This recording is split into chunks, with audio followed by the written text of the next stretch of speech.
बच्चों, आज हम कक्षा 11 जीव विज्ञान अध्याय 3 वनस्पति जगत में टेरिडोफाइट के प्रमुख लक्षण, टेरिडोफाइटा का वर्गीकरण और टेरिडोफाइटा का आर्थिक महत्व पर चर्चा करेंगे।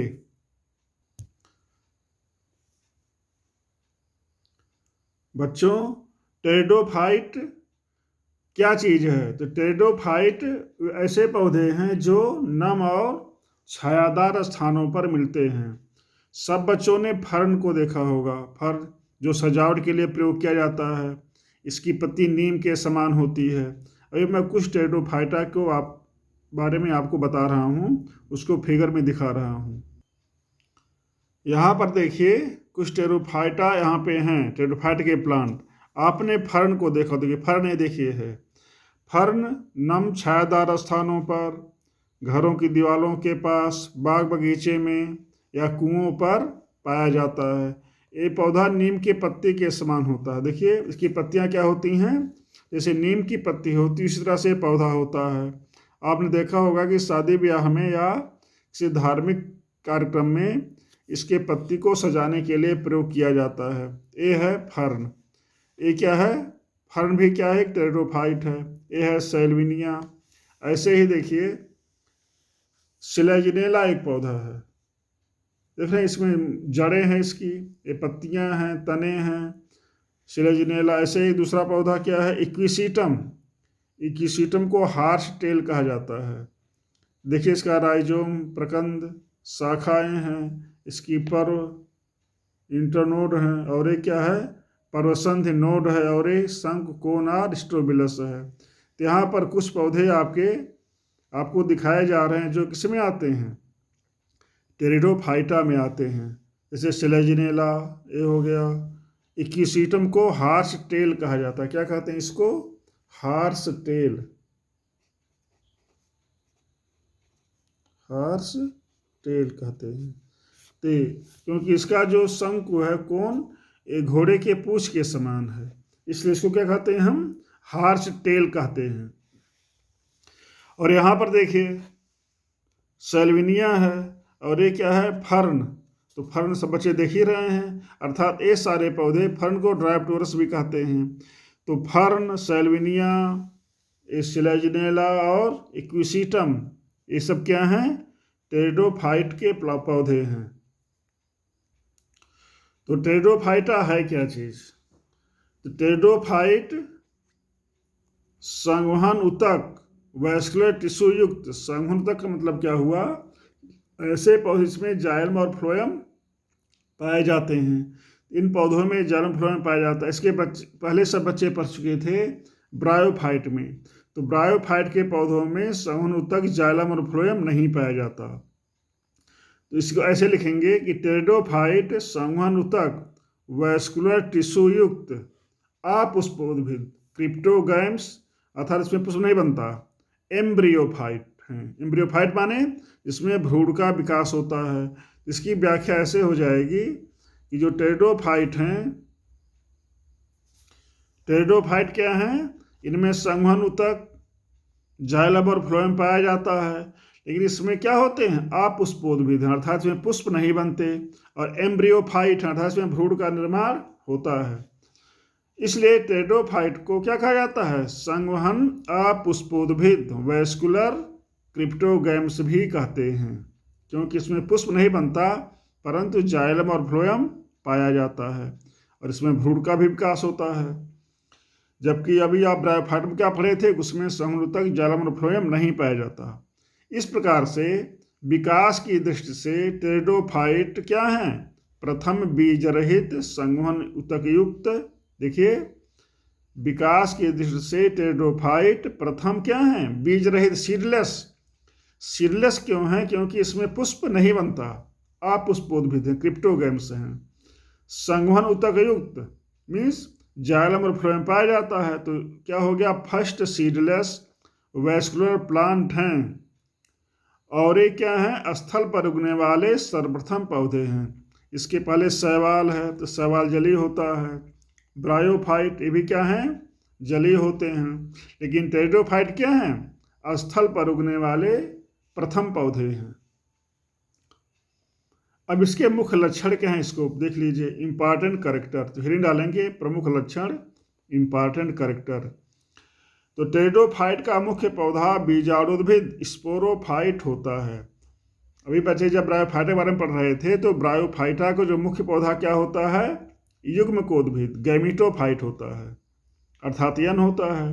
परंतु टेरिडोफाइटा का मुख्य पौधा क्या होता है, बीजाणुद्भिद स्पोरोफाइट होता है। स्पोरोफाइट में क्या होती है, गुणसूत्रों की संख्या दूनी होती है, जैसे आम पीपल बरगद में होता है।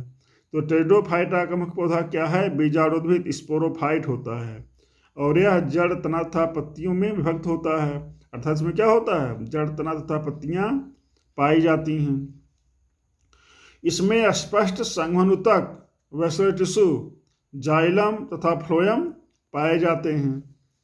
जाइलम में, अब देखिए जाइलम में सब बच्चे पढ़ चुके होंगे हाई स्कूल में, आगे चल के पढ़ेंगे इंटर में भी, कि जाइलम में क्या पाया जाता है, जाइलम वाहिनियाँ, जाइलम वाहिकाएं, जाइलम मृदुतक और जाइलम रेशे। परंतु यहाँ पर टेरिडोफाइट में क्या होता है, जाइलम वाहिकाओं, जाइलम वेसल्स का अभाव होता है, और फ्लोएम में क्या होता है, सहकोशिकाओं का अभाव होता है। ये टेरिडोफाइटा के मेन कैरेक्टर में आता है क्या चीज़, कि जाइलम में वाहिकाओं वेसल्स, जाइलम वेसल्स तथा फ्लोएम में सहकोशिकाओं कंपेनियन सेल का अभाव होता है। तो जाइलम के 4 भाग होते हैं, जाइलम वाहिका, जाइलम वाहिनिका, जाइलम मृदुतक और जाइलम रेशे। फ्लोएम के 4 पार्ट होते हैं, चालनी ललिकाएं, सी ट्यूब्स, सहकोशिकाएं, कंपेनियन सेल, फ्लोएम मृदुतक और फ्लोएम रेशे। उसमें से इसमें क्या है, जाइलम में वाहिकाओं वेसल्स और फ्लोएम में सहकोशिकाओं कंपेनियन सेल का अभाव होता है। अब देखिए ये पौधे क्या है, क्रिप्टोगैम्स में आते हैं, इसलिए क्या हैं, ये पुष्पहीन, फ्लावरलेस एवं बीज रहित सीडलेस पौधे हैं। जब पुष्प नहीं बनता तो बीज भी नहीं बनते, इसलिए क्या है, सीडलेस। ये भी मेन कैरेक्टर है इसका। स्पोरोफाइट के बीजाणुपर्ण पर बीजाणुधानियाँ पाई जाती हैं। अब बीजाणुपर्ण क्या चीज़ है, जो फर्न का पौधा है उसकी पत्तियों को हम कहते हैं बीजाणुपर्ण, स्पोरोफिल, क्योंकि उसमें क्या बनते हैं, बीजाणु बनते हैं। तो फर्न की पत्ती को सब बच्चे अगर देखें कहीं पे दीवार के किनारे या दलदल मैदान में या बाग में और चाहे कुएं के आसपास, तो उसकी पत्ती को आप देखिए, तो पत्ती को पलट के देखिए तो क्या होता है, इसके पत्ती के निचली सतह पर क्या पाई जाती हैं, बीजाणुधानियाँ, स्पोरेंजिया पाई जाती हैं। इसमें क्या बनते हैं, बीजाणु बनते हैं। तो स्पोरोफाइट के बीजाणुपर्ण माने पत्ती पर बीजाणुधानियाँ, स्पोरेंजिया पाई जाती हैं, जिसमें बीजाणु बनते हैं। जरा इसको दिखा दें आप लोगों को। ये देखिए फर्न का पौधा है। अब फर्न के पौधे एक पत्ती को तोड़िए, एक पत्ती को तोड़ के पलट देंगे, उसके निचले स्तर पर क्या पाए जाते हैं, बहुत से बीजाणुधानी पुंज पाए जाते हैं, इसे कहते हैं सोरस। और ये है बीजाणुपर्ण स्पोरोफिल। अब जो सोरस या बीजाणुधानी पुंज है किसकी, फर्न की पत्ती की निचली सतह पर ऐसे बहुत सारी रचनाएं गोल गोल पाई जाती हैं। इसको तोड़ करके आप देख सकते हैं। बीजाणुधानी पुंज में बहुत से बीजाणुधानियाँ पाई जाती हैं, और इन बीजाणुधानियों में क्या पाए जाते हैं, बहुत से, इस प्रकार से ये बीजाणुधानी है, और बीजाणुधानी में क्या, बहुत से बीजाणु मात्र कोशिकाएं पाई जाती हैं। तो स्पोरेंजियम में क्या पाया जाता है, बहुत सी क्या पाई जाती हैं, बीजाणु मात्र कोशिकाएं पाई जाती हैं। और बीजाणु मात्र कोशिकाओं में से क्या बनता है, अर्धसूत्री विभाजन होता है। बच्चे अर्धसूत्री विभाजन के बारे में आगे चल के पढ़ेंगे। अर्धसूत्री विभाजन या मियासिस वह प्रक्रिया है जिसमें कोशिका विभाजन के दौरान गुणसूत्रों की संख्या क्या होती है, मात्र कोशिका की आधी हो जाती है, और एक कोशिका से 4 कोशिकाएं बनती हैं। तो यहाँ पर देखिए बीजाणु मात्र कोशिकाओं, स्पोर मदर सेल में अर्धसूत्री विभाजन मियासिस से क्या होगा, बीजाणु बनते हैं, और बीजाणु में गुणसूत्रों संख्या क्या होती है, n आधी होती है।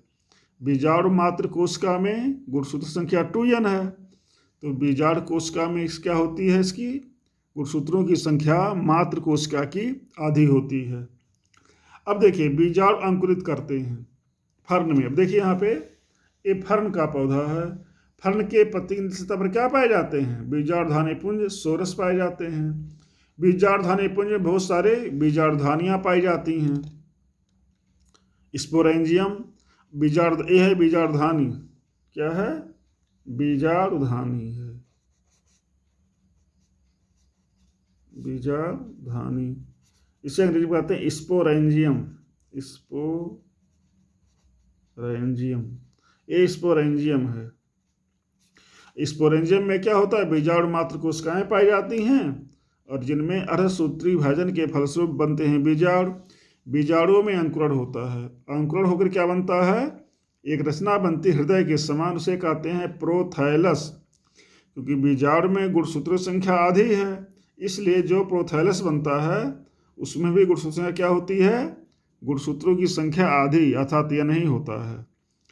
ये जो बीजाणु से बनने वाली रचना है प्रोथैलस, इसमें देखिए ऊपर की तरफ क्या पाई जाती हैं?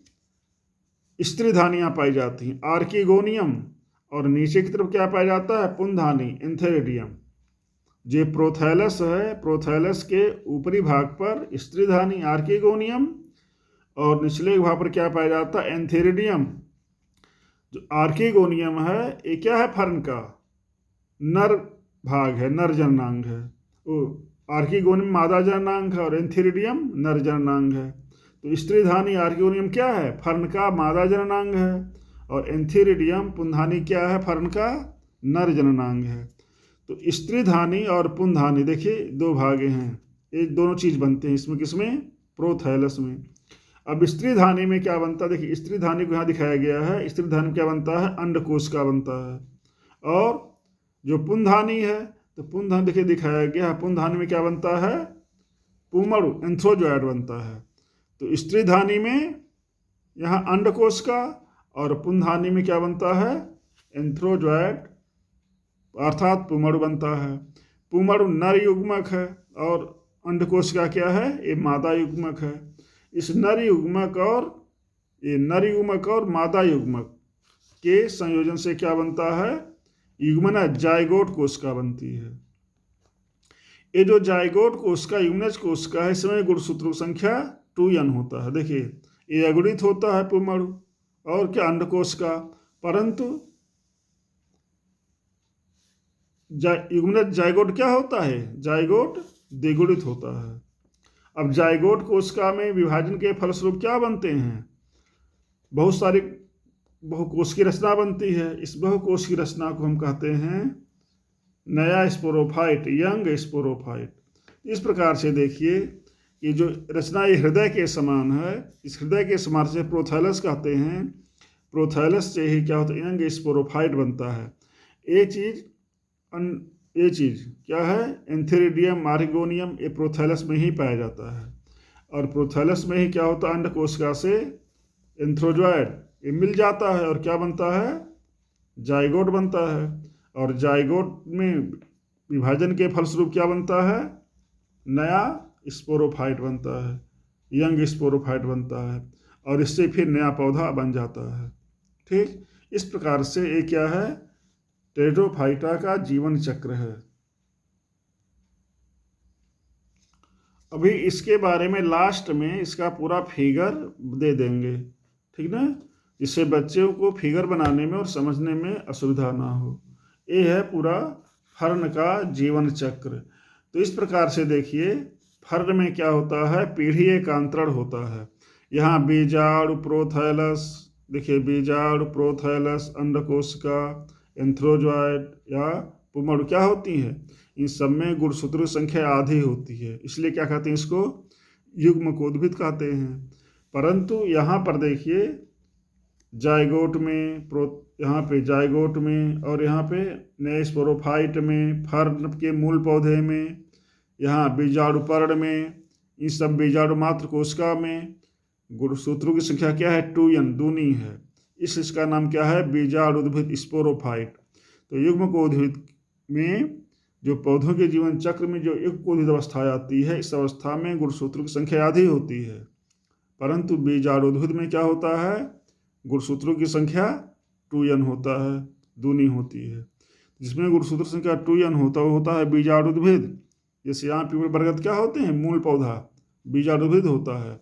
जो उसका पुष्प है, पुष्प के नर भाग और मादा भाग वो क्या होते हैं, युग्मकोद्भिद होते हैं।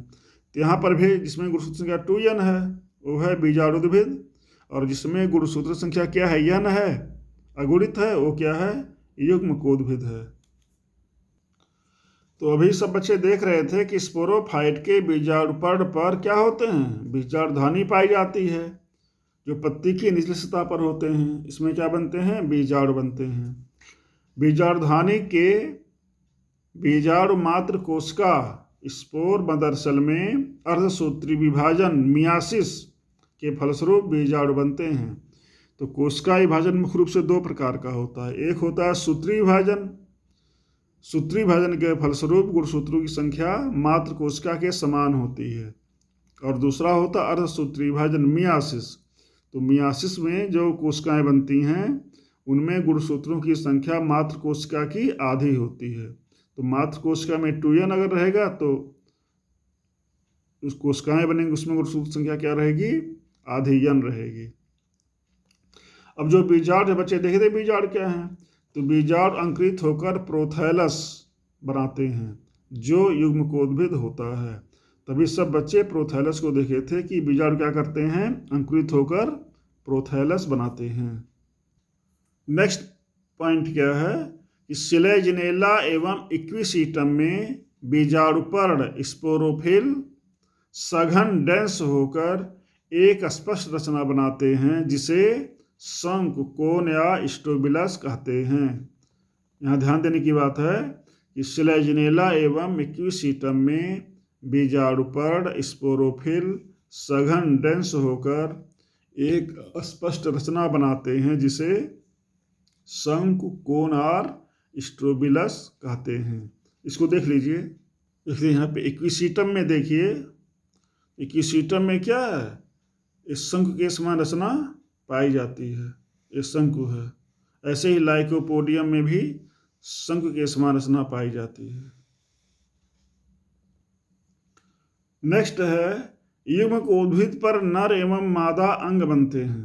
अभी सब बच्चे देख रहे थे, नर जननांग को पुंधानी एंथेरिडियम तथा मादा जननांग को स्त्रीधानी कहते हैं, आर्किगोनियम। ध्यान दे लीजिए, यहाँ पे युग्मकोद्भिद गैमीटोफाइट पर नर मेल एवं मादा फीमेल अंग बनते हैं। नर जननांग को पुंधानी एंथेरिडियम तथा मादा जननांग को स्त्रीधानी आर्किगोनिया कहते हैं। इसको बच्चे देख लीजिए फिर से, ये देखिए, ये है स्त्रीधानी आर्किगोनियम जो ऐसे बना है, विस्तार में अंडकोशिका बनती है। और ये है नीचे की तरफ पुंधानी एंथेरिडियम, इसमें क्या बनता है, पुमरु एंथ्रोजोइड बनता है। ते है स्त्रीधानी आर्किगोनियम और यह है पुंधानी एंथेरिडियम। पुंधानी में नर युग्मक मेल गैमिट पुमरु एंथ्रोजोइड तथा स्त्रीधानी आर्किगोनिया में मादा युग्मक फीमेल गैमिट अंडे एग बनते हैं। अभी सब बच्चे देखे भी थे। नर युग्मक पुमरु एंथ्रोजोइड तथा मादा युग्मक एग और ओस्फियर कहलाता है। तो नर युग्मक पुमरु एवं मादा युग्मक एग और ओस्फियर के संलयन से, संलयन माने फ्यूजन से युग्मनज जाइगोट बनता है। इसको अभी देख लीजिए, यहाँ पर देखिए, नर युग्मक एंथ्रोजोइड और मादा युग्मक अंडकोशिकार एक्सेल।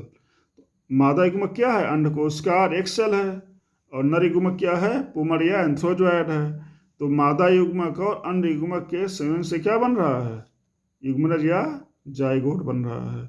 अब जाइगोट में अंकुरण होगा, इसी कोशिका में कोशिका विभाजन होगा, तो क्या बनेगा, इस प्रकार से नया स्पोरोफाइट बनेगा। जो नया स्पोरोफाइट, यंग स्पोरोफाइट क्या करेगा, फिर बाद में फर्न के पौधे में बदल जाएगा। तो नेक्स्ट पॉइंट है कि नर युग्मक पुमर एंथ्रोजोइड एवं मादा युग्मक एग और ओस्फियर के संलयन से युग्मनज बनता है। युग्मनज से भ्रूण एम्ब्रियो बनता है और भ्रूण एम्ब्रियो से क्या बनता है? बीजाणुउद्भिद स्पोरोफाइट बनता है। ये बच्चे भी देख चुके हैं कि युग्मनज से भ्रूण बनता है और भ्रूण से फिर एम्ब्रियो से क्या बनता है? बीजाणुउद्भिद स्पोरोफाइट अर्थात फर्न का मुख्य पौधा बन जाता है। फर्न की विशेषता क्या है कि इसमें निषेचन फर्टिलाइजेशन के लिए जल आवश्यक है। ध्यान दीजिएगा कि फर्न के पौधे में निषेचन के लिए जल आवश्यक है। ब्रायोफाइटा में भी निषेचन के लिए जल आवश्यक है और ब्रायोफाइटा और टेरिडोफाइटा दोनों में क्या है? निषेचन के लिए जल आवश्यक है। इन पौधों में स्पष्ट पीढ़ी एकांतरण अल्टरनेशन ऑफ जनरेशन पाया जाता है। सब बच्चे देख भी चुके हैं।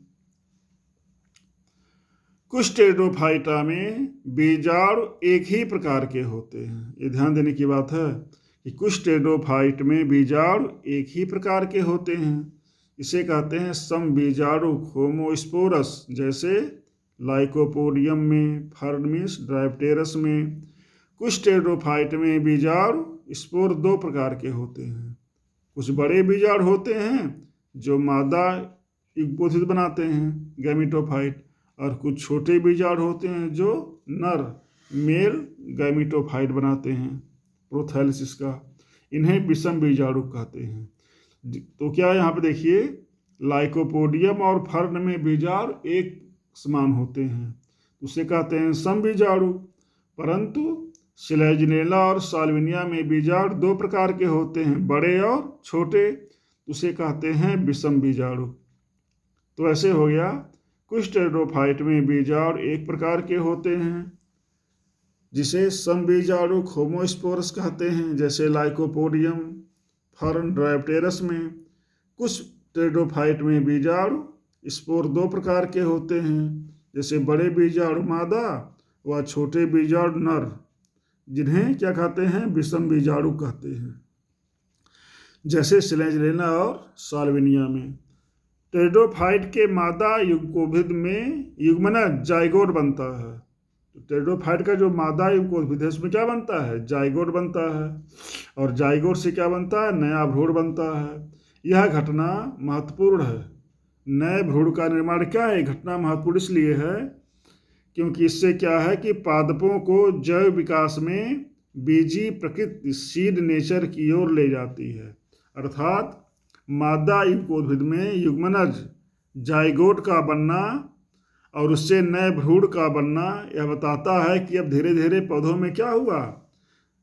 फूल बीजी प्रवृत्ति अर्थात सीड बनने प्रारंभ हो जाएंगे। इसे जिम्नोस्पर्म और एंजियोस्पर्म में बच्चे आगे चल के पढ़ेंगे, जिम्नोस्पर्म और एंजियोस्पर्म, अनावृत बीजी और आवृत बीजी।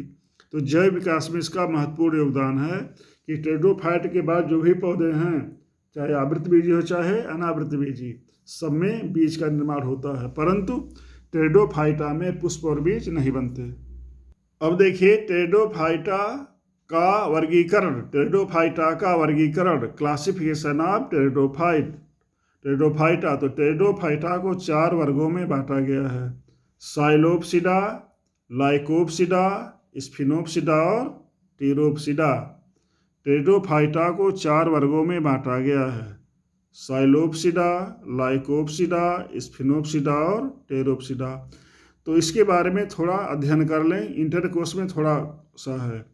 तो वर्ग 1 है साइलोप्सिडा।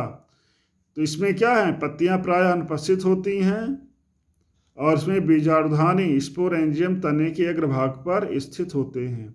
ये प्राचीनतम टेरिडोफाइट हैं। इसका उदाहरण है साइलोटम और राइनिया। तो मुख्य लक्षण हैं, तो दो मुख्य लक्षण सबके बारे में लिखा गया है।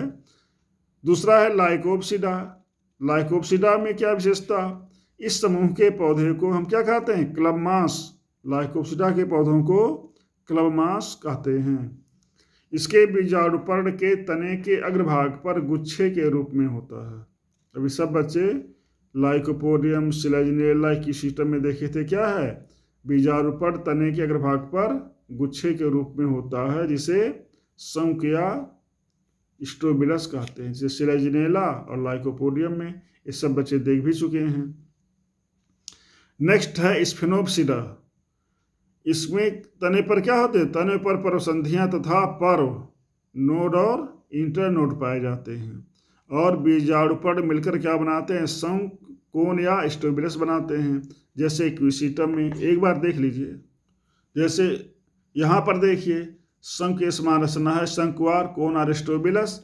और यहाँ पर देखिए पर्वसंध नोड पाए जाते हैं, पत्तियां निकली होती हैं, शाखाएं निकली होती हैं। और पर्व, दो गांठों के बीच में, जो दो गांठों के बीच के स्थान को हम इंटरनोड या पर्व कहते हैं, और गांठ को हम नोड या पर्वसंधि कहते हैं। तो गांठ को पर्वसंधि या नोड कहा जाता है, जहाँ से शाखाएं निकलती हैं। और दो गांठों के बीच में क्या होता है? इंटरनोड होता है, जिसे कहते हैं पर्व। ठीक, ये चीज़ है। तो यहाँ इक्विसिटम में, ऐसे ही लाइकोपोडियम में, सिलेजनेला में क्या पाया जाता है? शंख, कोन और स्टोबिलस पाया जाता है। आगे है स्फिनोप्सिडा। तो इसके विशेषता क्या? सब बच्चे भी इक्विसिटम में देखे थे कि तने पर पर्वसंधियां, नोड तथा पर्व, इंटरनोड पाए जाते हैं। बीजाणुपर्ण मिलकर शंख, कोन बनाते हैं, जैसे इक्विसिटम को हार्स टेल भी कहते हैं। नेक्स्ट है चौथा वर्ग टेरोप्सिडा। टेरोप्सिडा में फर्न आता है, जो सब बच्चे पढ़ चुके हैं। इसमें स्पोरोफाइट में स्पष्ट जड़, तना व पत्तियां पाई जाती हैं। बीजाणुधानियां स्पोरेंजियम, बीजाणुपर्ण स्पोरोफिल की निचली सतह पर पाए जाते हैं। फर्न के पौधे में बीजाणुधानियां कहाँ पाई जाती हैं? बीजाणुपर्ण के निचली सतह पर। इसकी पत्तियों को बीजाणुपर्ण कहते हैं। क्यों? क्योंकि फर्न की पत्तियों की निचली सतह पर क्या पाए जाते हैं? बीजाणुधानियां पाई जाती हैं, जिसमें बीजाणु बनते हैं। इसका उदाहरण क्या है? फर्न, इसको ड्राइप्टेरिस भी कहते हैं, टेरिस और एडियंटम, ये क्या हैं? टेरोप्सिडा के उदाहरण हैं। आगे है टेरिडोफाइटा का आर्थिक महत्व। तो टेरिडोफाइटा का बहुत ज़्यादा आर्थिक महत्व तो नहीं है, लेकिन कुछ प्रमुख आर्थिक महत्व निम्नलिखित है। टेरिडोफाइटा का आर्थिक महत्व, इकोनॉमिक इंपॉर्टेंस ऑफ टेरिडोफाइटा। तो पहला देखिए, जैव उर्वरक, बायो फर्टिलाइजर के रूप में। तो जैव उर्वरक के रूप में, जैसे एजोला नाम का जो टेरिडोफाइट है को धान के खेत में उर्वरक के रूप में प्रयोग किया जाता है। इसमें एनाबीना नाम का शैवाल पाया जाता है। तो शैवाल भी बायो फर्टिलाइजर, जैव उर्वरक के रूप में प्रयोग किए जाते हैं। जैसे शैवालों में है नास्टाक, एनाबीना, ये सब क्या है? बायो फर्टिलाइजर के रूप में प्रयोग किए जाते हैं। जो ब्लू ग्रीन एल्गी हैं, नीले हरे शैवाल, तो नास्टाक, एनाबीना की तरह से एजोला भी क्या होता है? खेत में उर्वरक के रूप में प्रयोग किया जाता है। नेक्स्ट है सजावट के लिए। तो सब बच्चे देख ही रहेंगे, शादी ब्याह में चाहे किसी धार्मिक कार्य में क्या करते हैं? फर्न की पत्ती को लोग सजावट के रूप में प्रयोग करते हैं। तो फर्न लाइकोपोडियम को सजावट हेतु प्रयोग किया जाता है। नेक्स्ट है मनोरंजन के मामले में, इंटरटेनमेंट हेतु। तो आप मेला में या कहीं गए होंगे, जैसे इलाहाबाद में गए अगर होंगे, तो इलाहाबाद में गंगा जी के किनारे सिलेजनेला के पौधों को लोग बेचते हैं। तो सिलेजनेला के जो पौधा है ऐसे गोल करके रखे रहते हैं, जब इसको पानी में डाल देते हैं तो फिर वो हरा भरा हो जाता है। तो सिलेजनेला क्या कहते हैं? पुनर्जीवनी पौधे, रिसरेक्शन प्लांट। सिलेजनेला को पुनर्जीवनी पौधे, रिसरेक्शन प्लांट कहा जाता है। ये पौधे सूखने पर मृत प्रतीत होते हैं, परंतु पानी में डालने पर क्या हो जाता है? पुनः हरे भरे हो जाते हैं।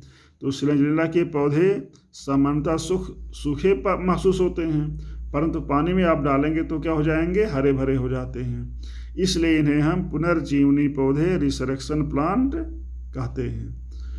प्राचीन काल में देखिए, जो फर्न थे पृथ्वी में दब गए थे, उससे बाद में चल कर के कोयले का निर्माण हुआ। तो इस प्रकार से क्या है कि कुछ जो फर्न या टेरिडोफाइट हैं वे जीवाश्म ईंधन के निर्माण में भाग लेते हैं।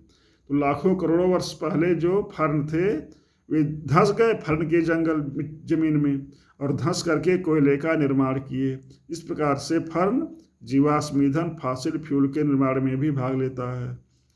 कुछ टेरिडोफाइट जैसे लाइकोपोडियम है, ये होम्योपैथी की दवा बनाने के काम में आता है। बहुत सारे पौधों को, लाइकोपोडियम को, फर्न को क्या होता है? जानवर भोजन के रूप में इस्तेमाल करते हैं। तो औषध के रूप में, भोजन के रूप में भी फर्न या टेरिडोफाइटों का प्रयोग किया जाता है। अब बच्चे नोट भेजने के लिए कहते हैं, तो मैं नोट बना के दे रहा हूँ।